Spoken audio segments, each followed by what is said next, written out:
Olá, boa noite. Bem-vindos a mais um episódio do podcast Saúde Pélvica em Foco.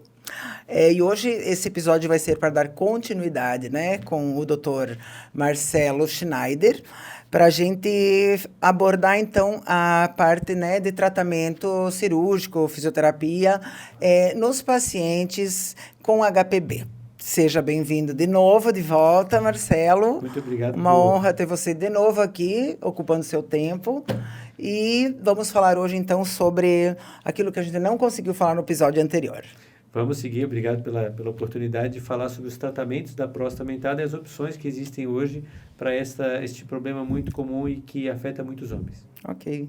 Doutor Marcelo, e em quais casos que o tratamento clínico ele deixa de ser eficaz e leva a uma abordagem cirúrgica, por exemplo? Perfeito. Cada paciente é único e é muito interessante como o mesmo medicamento funciona diferente em vários pacientes. Então então agora vou pegar teu gancho, certo? Então o mesmo medicamento funciona de diferente forma em diferentes pacientes. Eu tenho um paciente, vamos supor, né, o Joãozinho, ele fala para mim que depois que ele começou com a tansulosina, ele tá com dificuldade no orgasmo, ele nunca consegue chegar no orgasmo, e uma diminuição da libido. Só que o Pedrinho tá ótimo. E relacionando, tentando fazer uma correlação ali com o caso dos dois, praticamente é o mesmo sintoma, o mesmo tamanho de próstata. O que faz com que um relate esse sintoma e o outro não? Isso aí é a mágica da nossa área, a área da saúde. Sim. Né? Cada ser humano é único e é incrível como o mesmo tratamento para duas pessoas são completamente diferentes. Ótimo. Isso acontece, isso tem um nome, chama-se efeito idiosincrático. Sim. Isso acontece porque, apesar de sermos seres humanos, cada um de nós possui genéticas diferentes e isso modula como as medicações agem. Por exemplo, existem receptores para cada medicação. Certo. Então, quando a gente fala da tansulosina, por exemplo, a tansulosina é uma evolução de uma medicação mais antiga chamada doxazosina. Então, vamos lá. Essas medicações são como chaves e elas entram em fechaduras. A doxazosina, ela tem uma capacidade de entrar em mais fechaduras do que a tansulosina. A tansulosina é mais específica. Então, quando a ciência foi entendendo isso, ela fez uma medicação que age apenas em receptores de próstata. Então, teoricamente, a tansulosina teria menos efeito colateral. O que acontece muito? Como a doxazosina relaxa a musculatura e ela não é seletiva, muitas vezes ela relaxa a musculatura dos vasos sanguíneos. Aí o paciente começa a tomar a doxazosina, levanta da cama e bum, cai no chão. Certo. Ele chega no meu consultório com um galo na testa. O teu remédio fez eu ficar tonto e cair no chão. Por quê? Porque é um efeito colateral que alguns homens têm mais predisposição. Da mesma forma, existem outros pacientes que tomam tansulosina e não sentem melhora, porque não tem aqueles receptores. Ou o que acontece muito, ela relaxa tanto, eles têm tantos receptores na próstata, que ela relaxa mais do que o esperado, e ela relaxa tanto que na hora de ejacular, não sai o esperma. Ele vai para dentro da bexiga. Então, isso aí mesmo. Eu já tive alguns casos que me relataram isso, tipo uma ejaculação retrógrada. Né? Ejaculação retrógrada é um nome que nós damos para esse fenômeno, o orgasmo seco, que alguns homens chamam. Então, é um fenômeno em que a medicação ela age de maneira tão intensa que exagera na sua ação e acaba causando esse efeito colateral, que é muito frequente e muitas vezes é o que faz o homem querer parar de tomar o remédio. Certo. E então, agora que eu já te fiz a pergunta, peguei o gancho, voltando. E a indicação cirúrgica, né?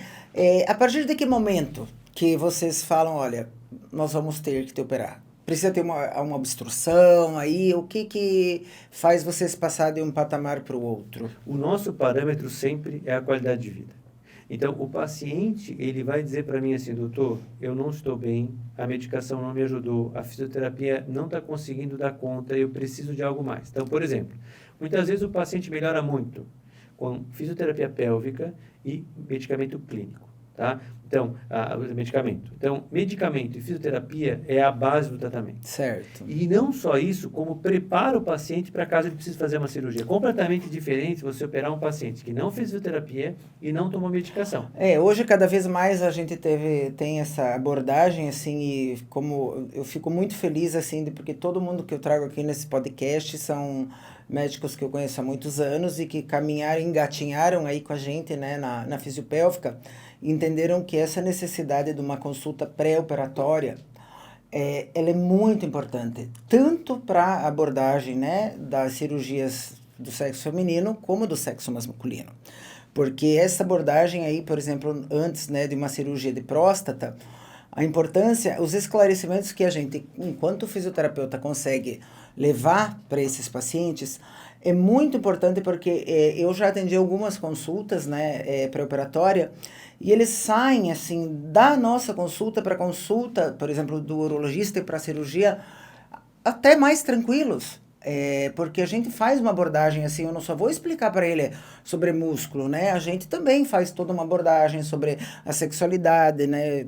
Enfim, eu sou especialista também em sexualidade, então a gente já ali já prepara esse paciente sobre as disfunções, né, que podem ocorrer, o que é uma ejaculação retrógrada, que muitos têm muita dificuldade em aceitar.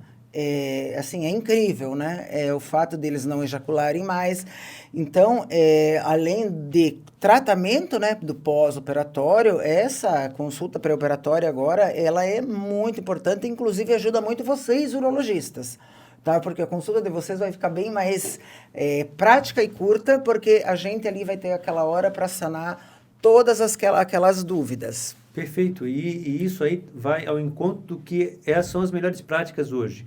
É totalmente diferente você operar um paciente que chega com uma emergência, que chega com uma sonda e você precisa desobstruir ele logo. É um paciente que não foi medicado previamente, não tem a fisioterapia pélvica prévia, ele vai ter uma recuperação muito mais difícil e mais lenta do que aquele paciente que chega cedo. E é muito importante esse espaço para a gente convidar o paciente para vir cedo, para ser avaliado, porque a gente pode ter este passo prévio do acompanhamento multidisciplinar, ele vai ganhar na fisioterapia autoconsciência, né? Então, o controle do seu corpo. Até a parte comportamental, assim, quando eu estava aqui no podcast com o Eduardo Porto, eu estava comentando com ele que eu já tive pacientes que ele operou, fizeram uma prostatectomia aberta com muito sucesso, porém, eles, após a retirada da sonda, têm, né, aqueles sintomas que podem ser transitórios, de uma incontinência muito grande, e basta eles serem orientados, e a gente está ali explicando, ensinando a fazer exercício e trabalhando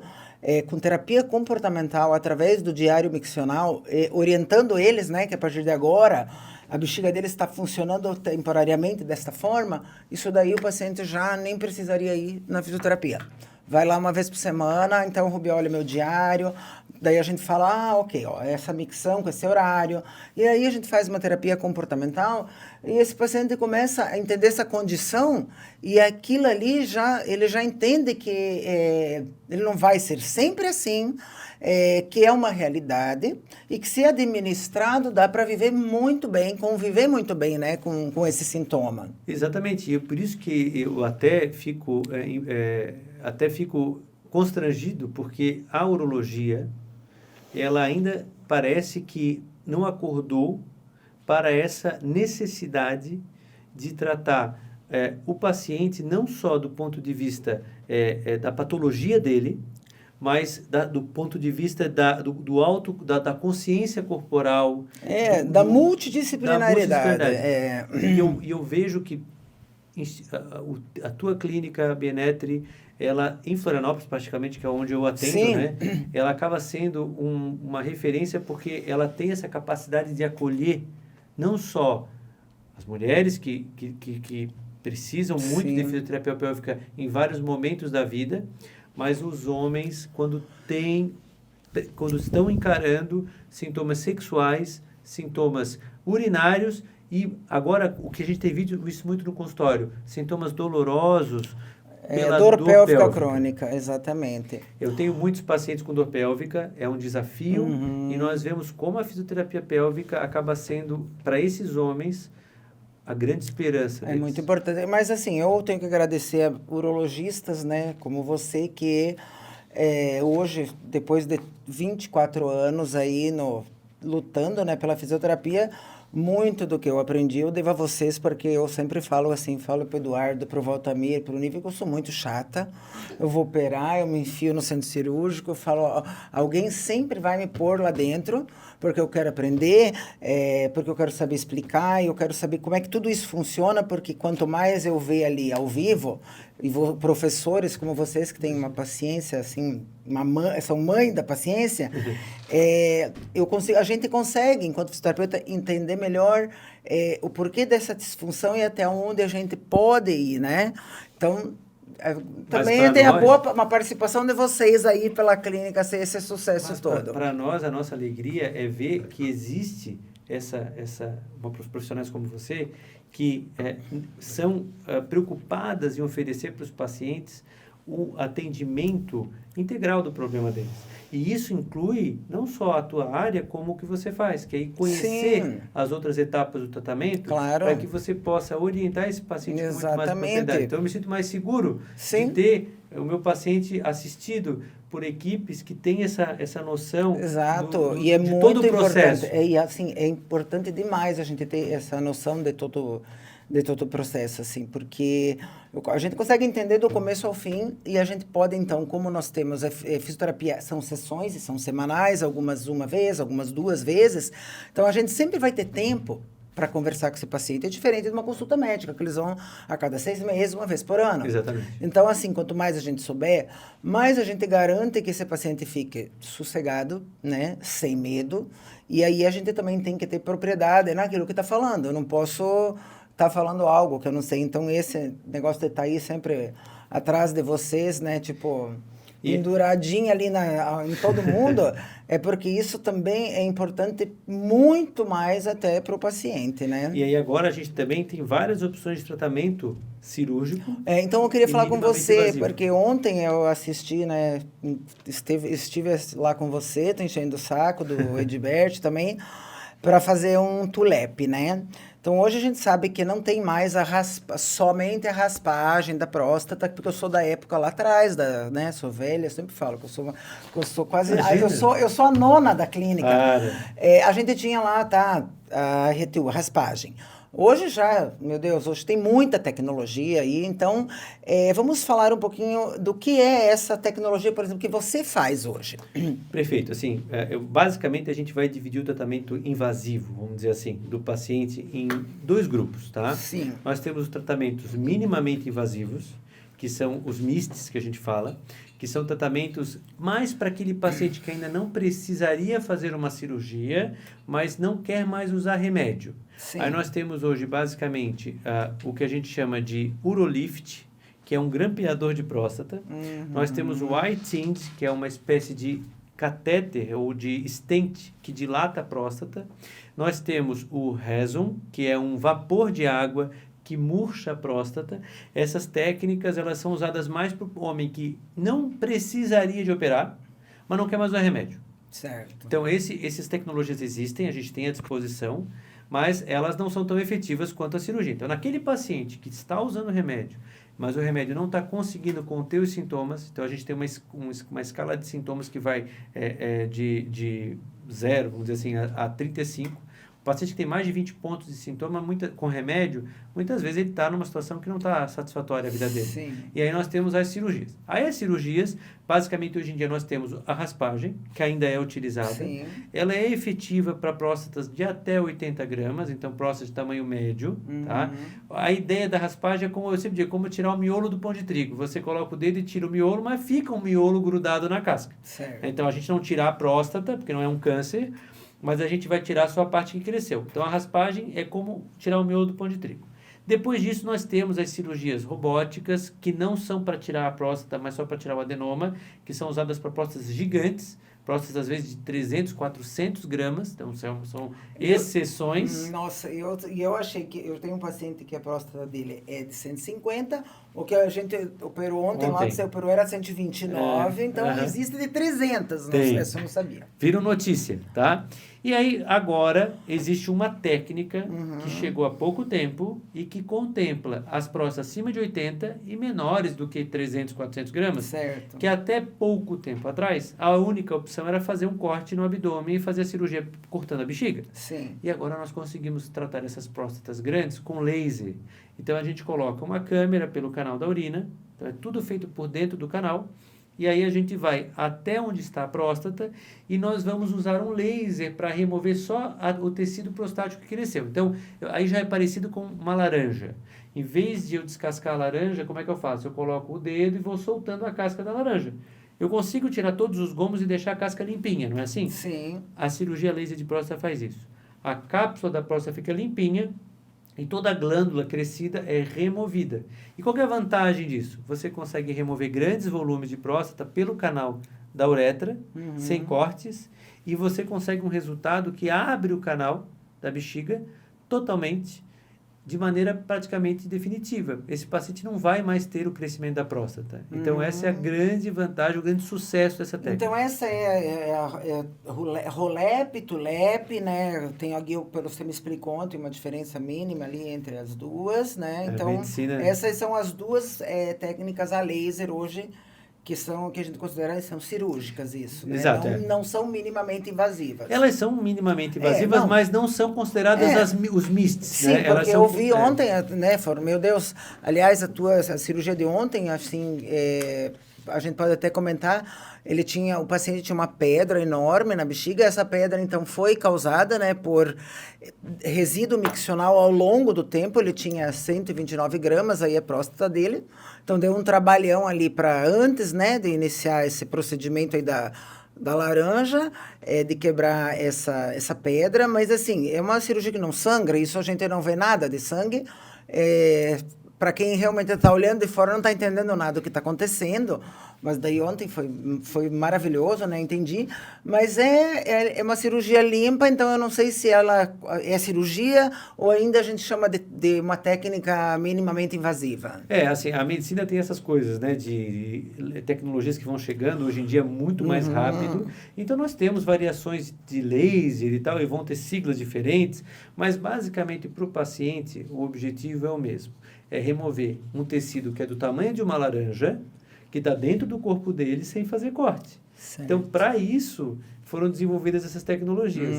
Então, é um procedimento cirúrgico, nós encaramos com a mesma seriedade de qualquer cirurgia, mas a recuperação é muito mais rápida, é muito muito mais certeza. Precoce. Lógico que, nesse caso, a gente também precisa da fisioterapia pélvica, porque o pós-operatório... Então, essa pergunta que eu queria te fazer, assim, o que determina, por exemplo, os pacientes, né, após essa cirurgia ali de Rolep ou de Tulep, terem alguma disfunção ali vesical, né? Isso é para as pessoas que estão assistindo, que ontem, acompanhando, eu entendi, né, o que pode acontecer.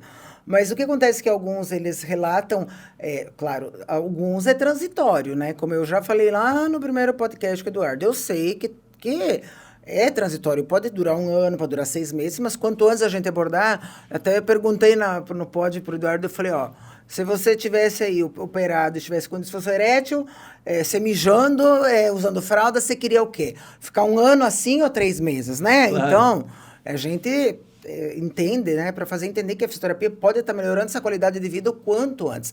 Mas a gente tem os pacientes que não é transitório, tá? Então, assim, o que pode acontecer ali, o que pode dar errado? Olha, assim, primeira coisa, o homem que tem uma próstata aumentada, muito sintomático, há muitos anos, quando ele tem a sua próstata, a parte da glândula removida, ele precisa reaprender a urinar.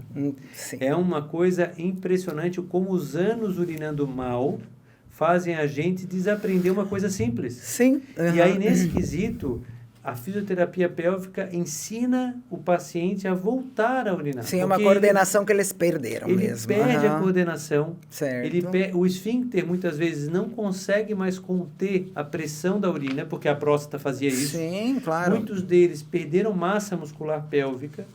E aí eles vão ter incontinência urinária, eventualmente, que a gente chama de esforço, em alguns casos, ou de urgência em outros. Então, ele pode, ou em alguns casos, até uma incontinência urinária definitiva ou verdadeira. Isso aí já é muito menos comum, sim, mas essa incontinência de esforço ou de urgência, nos primeiros meses da cirurgia são muito frequentes. Sim, e de qualquer forma a gente precisa estar intervindo ali logo para poder orientar eles, né, como é que é essa nova fase de vida deles, porque eu imagino realmente esse paciente de ontem com a próstata de 129 gramas, como que vai sair de lá? Ele vai ser porque a bexiga, alguns pacientes costumam, eles têm dificuldade em entender que a nossa bexiga é uma coisa, ela é neurológico, né, do esfíncter interno para cima, é neurológico. Para baixo é quem manda, somos nós, né? O que a gente faz é uma contração voluntária. Então, eles saem assim, a bexiga ali, ela bloqueou. Então, assim, eles não sabem administrar isso e eles começam a achar que isso é uma coisa que deu errado na cirurgia. Então, ali entra mais uma vez o papel do fisioterapeuta para mostrar para eles que aquilo que vocês falam, vamos corroborar. Então, aí, quando eles chegam para você e falam, mas deu alguma coisa errado, porque eu estou assim, assado, você vai dizer que não. Mas aí, eu estou lá para explicar o porquê que não e para mostrar para ele que com 30 dias ou 60 dias, a gente consegue devolver para ele a função miccional que ele já tinha esquecido lá atrás como era, né? E aí eu te faço uma pergunta. Agora eu quero te fazer uma pergunta. Faça. A gente sabe, eu atendo no meu consultório, mulheres com incontinência urinária de esforço, com eventualmente uma cistocele, um prolapso vaginal, e essas pacientes perdem urina. Sim. E eu tenho pacientes que perdem urina porque têm uma próstata aumentada, já perderam o controle ou fizeram uma cirurgia e agora estão reaprendendo a urinar. E aí eu queria te perguntar, como homens e mulheres reagem à incontinência urinária e ao seu tratamento? Existe uma distinção? Olha, eu vou te dizer que existe sim. Por quê? O homem, ele é um paciente que... aquele paciente que ele é assíduo, tudo que a gente pede, ele faz. Por quê? Porque o homem, ele não foi culturalmente criado com absorvente no meio das pernas, menstruando, ele não teve filhos, ele não sabe dessas transições que a gente tem, né, hormonais, porque na gravidez e pós-gestação a gente pode, pós-parto, perder urina. E a mulher, ela encara mais assim como... eu já uso também, já usei, né? Eu nem vou fazer os exercícios porque eu prefiro ir lá na físio. Porque como a gente já é condicionado a viver assim, a gente vai postergando. E o homem, para eles, assim, é inadmissível eles viver com um absorvente e eles perderem uma gota sequer de urina e eles terem disfunção erétil. Então, existe uma distinção aí no tratamento, assim, na assiduidade, nessa participação, as mulheres procuram muito, claro, lógico, eu tenho mulheres também que elas se importam demais, mas, assim, dos homens, eu vou te dizer, assim, não dá para dizer que é 99%, tá? É 100% do meu, até meus pacientinhos aí de 90 anos, eu desenho, eu mando a tabelinha, exercício, eu mando o áudio, eu tô todo dia falando, o senhor fez direitinho? Fiz, daí eles me mandam, até esses, tá? Então, assim, o homem é 100% assíduo, porque ele não quer perder uma gota de urina, ele não quer ficar com aquele negócio no meio das pernas, que nem a gente é acostumada. Mas, assim, a eficiência do tratamento é tanto em um quanto o outro, né? Dependendo da causa ali, da incontinência, Claro. tudo. Mas, assim, realmente, o homem... por isso que eu adoro meus pacientes homens. Eu adoro trabalhar com homem por causa disso. E muitos desses pacientes que fazem cirurgia de próstata fazem fisioterapia pélvica com biofeedback. Biofeedback. Hoje a gente tem muita tecnologia, Marcelo. A gente usa muito o biofeedback. E eu, por exemplo... particularmente, eu não uso em todo mundo, porque o biofeedback, ele pode, além de estar trabalhando essa musculatura, ele vai te mostrar para o paciente como é que é essa contração, porque mais de 50% da população não tem consciência do assoalho pélvico, dos músculos do assoalho pélvico, tanto homem quanto mulher. O homem deveria ter mais, né, pelo fato de que quando vocês terminam de urinar, vocês fazem ali uma contração. Então, assim, normalmente eles não entendem e usam musculatura acessória, tá? Adutor de coxa, reto abdominal, glúteo. Então, o biofeedback, a gente tem vários tipos, né? Pressórico, com gráfico, o visual, onde o paciente vai conseguir ver numa tela se ele está contraindo o bumbum, a barriga ou o períneo. É um aprendizado, tá? Outra coisa, em pacientes com hipertonia, paciente com dor pélvica crônica, tanto homem quanto mulher, tem uma hiperatividade normalmente. Se a gente põe no biofeedback, eles já vão ver que o gráfico dele está lá em cima. Então, ele está hiperativo, ele deveria estar aqui. Então, o que a gente vai fazer? Um trabalho ao contrário, de relaxamento, até ele entender, tá? Então, este é o biofeedback. Agora, sim, após o paciente que chega para mim com noção 100% de assoalho pélvico, eu já uso, assim, às vezes, né? Porque ele é um recurso muito legal, muito lúdico, a gente tem vários joguinhos hoje, mas eu acabo trabalhando mais mesmo com dedo, terapia manual, que ali eu estou sentindo mesmo.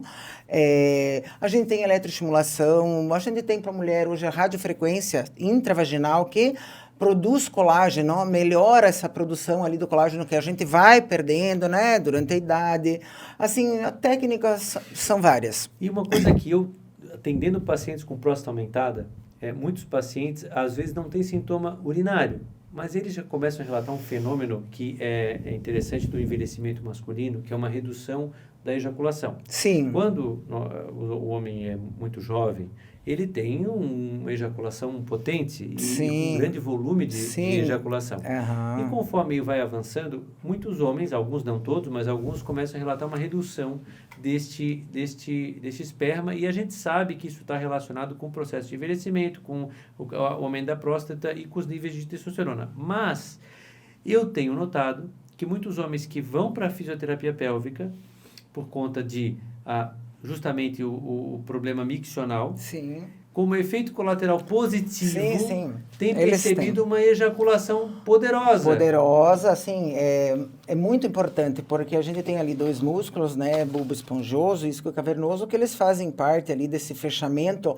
eles evitam fuga venosa, né? Então, assim, quanto melhor esse músculo tiver, melhor vai ser essa sensação ali dele, vai ser um orgasmo mais longo.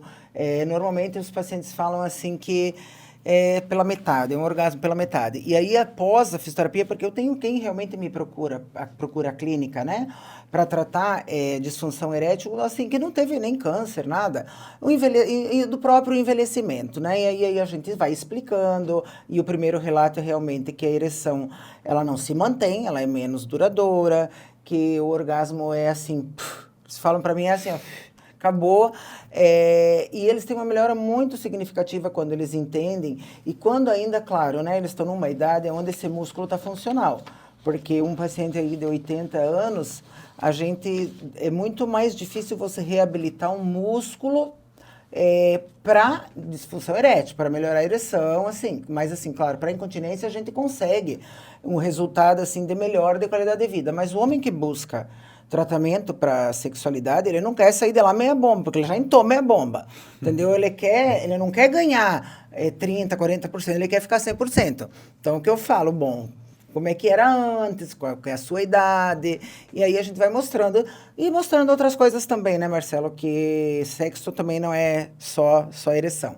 Mas então, comentando sobre isso, realmente, abordando esse músculo, né, o nosso queridinho Nívio também vai estar num podcast, vai falar muito sobre isso, né? Sobre sexualidade, e ele é um adepto também da físio, justamente por causa desse grupo muscular aí, que faz toda a diferença nessa qualidade de vida sexual dos homens. Muito bom ouvir isso. Então, Marcelo, acho que a gente já falou muito, né? Assunto que rende, meu Deus, eu nunca imaginei que falar sobre pelve rendesse tanto. Não quero nem ver a hora que eu trouxer a minha parceria ali de sexualidade mesmo, de consultoria sexual, vai ser muito, muito legal. A gente vai ter que ficar 24 horas falando. Quero assistir. Mas é um assunto muito, muito bom e eu adoro, né? Por isso que eu estou sempre grudada em vocês. Quanto mais eu aprendo, mais eu fico fascinada por isso. Mas a gente pode marcar numa outra oportunidade. Então, eu queria te agradecer por a disponibilidade de estar aqui hoje. Eu sei, depois de cirurgia, depois de consultório, podendo colaborar, né, com o nosso podcast, para poder ser informativo, para as pessoas poderem ouvir e saber que HPB não é câncer, que é o que eu mais queria que as pessoas, né, que os nossos homens ouvissem. Muito obrigado. Muito obrigado pelo convite. Estar aqui participando desses primeiros episódios, né, é uma honra para mim, porque esse tipo de projeto, iniciativa, Rubia, você que já tem uma carreira consolidada, estar aqui fazendo isso mostra como você é comprometida com a causa. Muito. E essa é uma causa que ela tem um impacto na qualidade de vida dos nossos pacientes incrível. Então, muito obrigado por estar aqui. Eu que agradeço. Sempre que você precisar, me convide. Olha, muito comprometida, que às vezes eu tenho pacientes que chegaram para mim e falaram que eu sabia que eu não ia, como fisioterapeuta, não ia dar certo. Já tinha tido uma lesão ali esfincteriana, precisaria de um esfíncter artificial, mas eu falei, olha, você não vai sair daqui sem eu te ajudar. Eu vou dar um jeito. Eu vou ligar pro fulano, pro ciclano. Não tem problema. Não posso pagar. Não, calma que nós vamos resolver. Porque, assim, é uma causa que eu abracei mesmo. Então, por isso que eu vivo em função, né? Em função, agora eu inventei o podcast, porque eu quero que todo mundo saiba disso. E ter você, assim, todo aqui, que é uma pessoa bem adepta e consciente, né? Da multidisciplinaridade, me dá muito orgulho. E eu sei que já a gente vai ter muito mais assunto novo. Daqui a pouco tem outra tecnologia e nós vamos estar ali sempre abordando tudo que tiver no melhor, né, para Florianópolis, para Santa Catarina. Muito obrigada, boa noite e obrigada por me deixar ver a cirurgia ontem. Eu que agradeço. Tchau, tchau.